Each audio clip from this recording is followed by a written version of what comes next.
ज्या परिस्थितीच्या बातम्या केज तालुक्यातील विलास घुले यांच्या मर्डर संदर्भात येत आहेत. विलास घुलेचा मर्डर ही बाब अतिशय दुर्दैवी आहे. ही घटना घडायला नको, पण ही घडली. घडल्याच्या नंतर जे कोणी आरोपी याच्यात आहेत, या आरोपीला कठोर शिक्षा झाली पाहिजे, त्यांना अटक झाली पाहिजे आणि जे कोणी दोषी असतील त्यांच्यावर कारवाई झाली पाहिजे. एवढंच नाही तर या घटनेशी माझा संबंध असाही जोडला जात आहे. एवढंच नाही, या घटनेशी माझ्या मुलाचा संबंध असाही जोडला जात आहे. पण माझी मायबाप पोलीस यंत्रणा आणि एसपी साहेब यांना विनंती आहे की आमचे काय चेक करायचे ते सीडीआर असतील, आमचे लोकेशन असतील, सर्व काही चेक करा. आम्ही जर त्याच्यात दोषी असलो, तुम्हाला जर वाटत असेल की आम्ही दोषी आहे, तर आमच्यावर कारवाई करायला तुम्हाला मुभा आहे.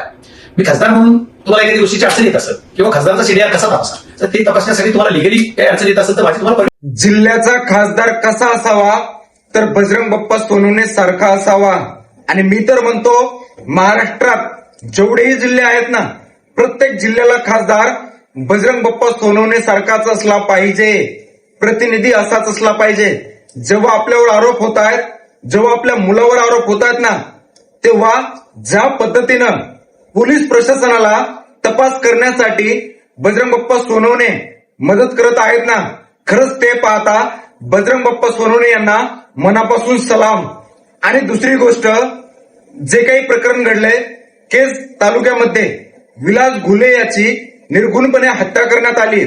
आरोपी कोणत्याही समाजाचे असो, आरोपीला जात धर्म नसतो. आरोपी हा आरोपी असतो. ज्यांनी कुणी ती निर्घुण हत्या केली त्यांना सजा झाली पाहिजे. पण ज्या पद्धतीनं राजकारण होत आहे ना, आणि बजरंग बाप्पा सोनवणे यांच्यावर आरोप होत आहेत ना, आता मी हे सगळं का म्हणतोय माहिती का?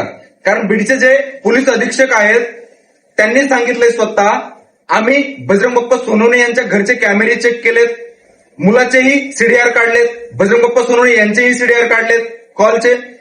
कुठेही आढळून येत नाहीये की बजरंग बाप्पा सोनवणे यांच्या मुलाचा हात या केसमध्ये आहे, असं स्वतः पोलीस अधीक्षकांनी सांगितलंय. मग तरी सुद्धा नेमकं हा एवढा अट्टहास का चाललाय? बजरंग बाप्पा सोनवणे किंवा त्यांचा जो मुलगा आहे 22 का 23 वर्षाचा आहे, हे सगळं नेमकं कशासाठी चाललंय?